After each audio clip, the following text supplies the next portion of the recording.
En Gambie, le chef de la diplomatie britannique Boris Johnson a salué le nouveau gouvernement Barrow et se félicite du retour annoncé de la Gambie dans le Commonwealth.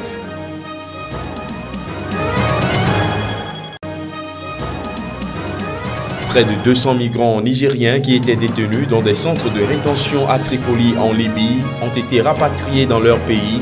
On en parle au cours de cette édition.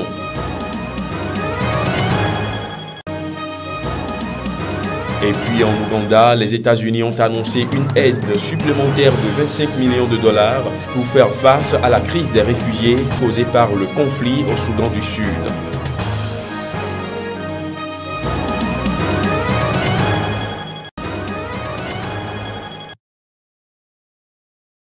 Boris Johnson en Gambie. Le chef de la diplomatie britannique à Banjul a pris langue avec les nouvelles autorités. L'élection de Barrow, dira-t-il, constitue une très grande chance pour le pays. C'est clairement un nouveau départ pour la Gambie, une période passionnante de la vie de ce pays et nous sommes ici pour aider. Le Royaume-Uni, comme vous le savez, a des relations très proches avec la Gambie. C'est pour nous une opportunité de renforcer ces relations et de développer notre amitié et coopération de longue date. Pour cette première visite de l'ère post-Jammeh, une image saisissante aurait retenu son attention. C'était génial de circuler dans les rues et de voir les gens applaudir. Malheureusement, je ne pense pas qu'ils m'applaudissent. Je pense qu'ils sont de bonne humeur après le changement de gouvernement. Boris Johnson ne cachera pas ses impressions quant au retour annoncé de la Gambie dans le Commonwealth. Je suis très fier d'annoncer que le président Barrow est déterminé à ramener la Gambie au sein du Commonwealth. Le Commonwealth est quelque chose de magnifique pour nous et le Commonwealth est aussi une très bonne chose pour la Gambie. J'en ai parlé au secrétaire général du Commonwealth et elle est déterminée à accélérer le processus pour que ça soit fait au plus vite. Après la Gambie, Boris Johnson doit se rendre par la suite au Ghana pour y rencontrer un autre président élu récemment, Nana Akufo-Addo, investi le 7 janvier.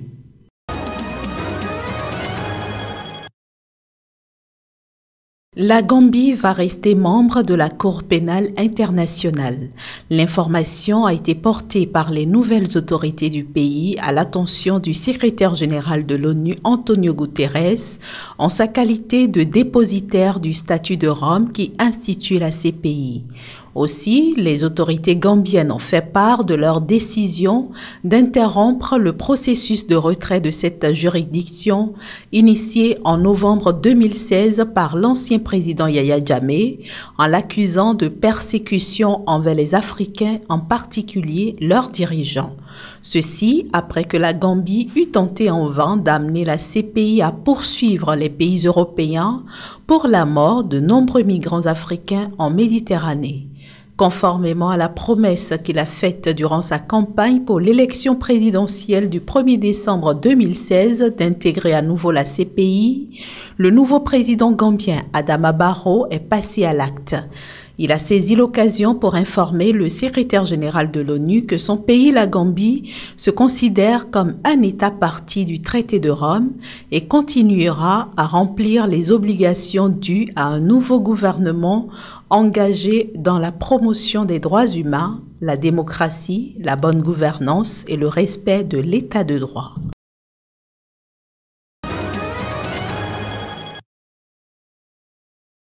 Près de 200 migrants nigériens qui étaient détenus dans des centres de rétention dans la capitale libyenne ont été rapatriés mardi.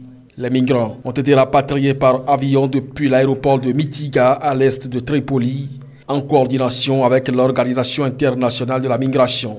Selon un porte-parole du bureau de lutte contre l'immigration clandestine à Tripoli, 50 femmes et 4 enfants font partie du groupe rapatrié. De nouveaux départs sont prévus dans les semaines à venir et concerneront un total de plus de 900 migrants, a ajouté le lieutenant Hosni Abou Ayana.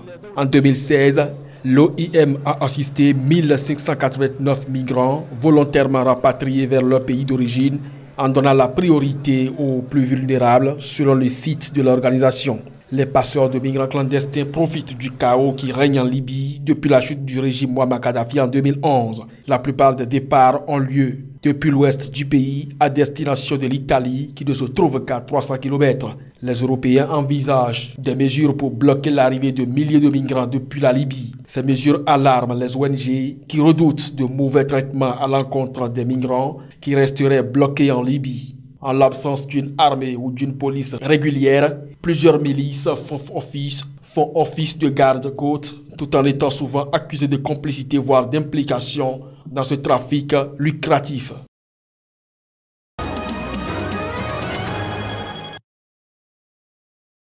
« 25,2 millions de dollars d'aide supplémentaire en faveur de l'Ouganda. La coquette somme, les États-Unis entendent la débloquer pour aider le pays à faire face à un afflux important de réfugiés. L'annonce a été faite par Deborah Malek, l'ambassadrice américaine à Kampala, soulignant la politique très progressiste de l'Ouganda envers les réfugiés. L'aide débloquée par les États-Unis sera utilisée pour améliorer l'accès à l'eau et les conditions sanitaires dans les camps de réfugiés, réduire les violences sexuelles et assurer la protection des réfugiés. Deborah Malek invitera les autres pays d'Afrique de l'Est à parfaire leur soutien au Haut Commissariat des Nations Unies pour les réfugiés. Estimant qu'il n'y a aucune fin en vue à la violence au Soudan du Sud, elle a réclamé une implication accrue de la communauté internationale et pas seulement des acteurs actuels. Selon l'ONU, 52 000 réfugiés sud-soudanais sont déjà arrivés en Ouganda en 2017 et ce chiffre augmente de 4 000 chaque jour.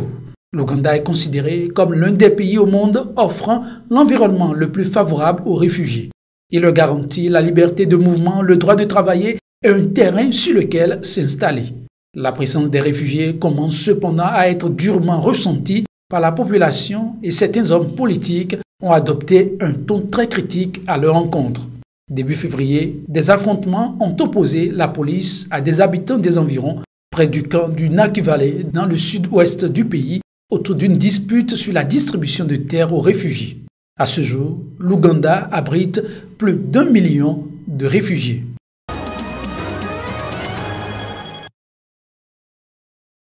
Les deux principaux protagonistes de la crise en Libye, le chef du gouvernement d'union, Fayez al-Sarraj, et le maréchal Khalifa Haftar, devraient se rencontrer mardi au Caire, a indiqué à la presse une source du GNA. Homme fort de l'Est libyen et soutenu par l'Égypte, le général Haftar est appuyé par le Parlement élu à Tobrouk, hostile comme lui à l'exécutif de Sarraj, issu d'un accord interlibyen signé fin 2015 au Maroc sous l'égide de l'ONU. Cet accord ne prévoyait aucun rôle pour le général Haftar, dont les forces contrôlent une grande partie de l'Est libyen. Mais le maréchal controversé s'est imposé comme interlocuteur incontournable après s'être emparé des principaux terminaux pétroliers dans l'Est. De son côté, le GNA est toujours incapable d'asseoir son autorité dans ce pays déchiré par les luttes d'influence depuis son entrée en fonction en mars 2016. Pour éviter l'échec de l'accord politique interlibyen, des discussions sont entreprises sur de possibles amendements au texte de l'accord, en particulier concernant le rôle futur du maréchal, avait annoncé la semaine dernière le médiateur des Nations Unies, Martin Kobler.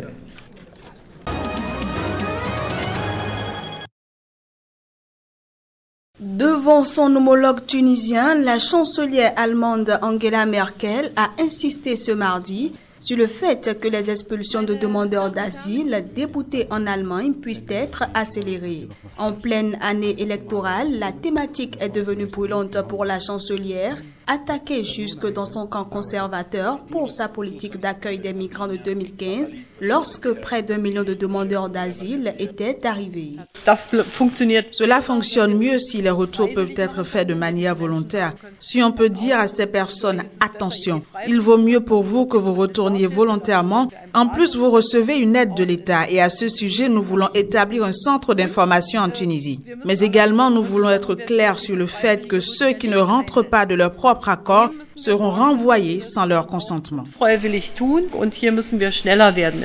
Nous devons aller plus vite. Selon mes dossiers, je crois que 116 citoyens tunisiens ont quitté l'Allemagne. Ce n'est pas encore assez rapide. Et là-dessus, nous discutons. Ce sera d'ailleurs l'objet de la discussion avec le ministre de l'Intérieur sur comment améliorer cette procédure. Le sujet des expulsions est aussi très sensible en Tunisie. Le retour des expulsés pourrait s'avérer catastrophique pour ce pays qui a réussi, malgré la crise économique et des attentats à répétition, à préserver sa stabilité et ses progrès démocratiques pour devenir le seul rescapé des printemps arabes.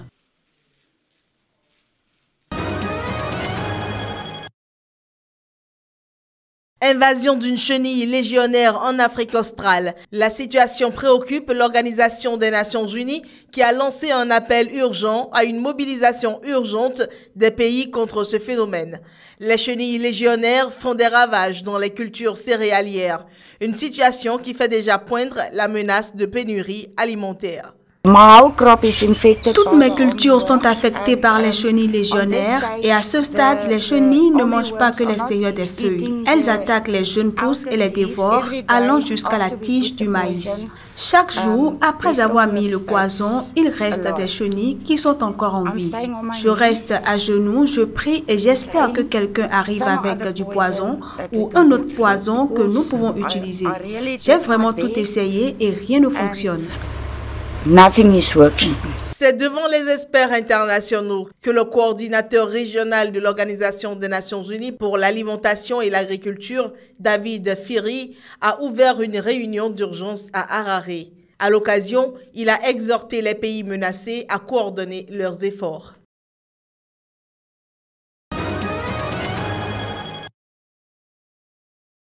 Dans les comptes rendus de l'Académie américaine des sciences ont été publiés les résultats accablants d'une étude.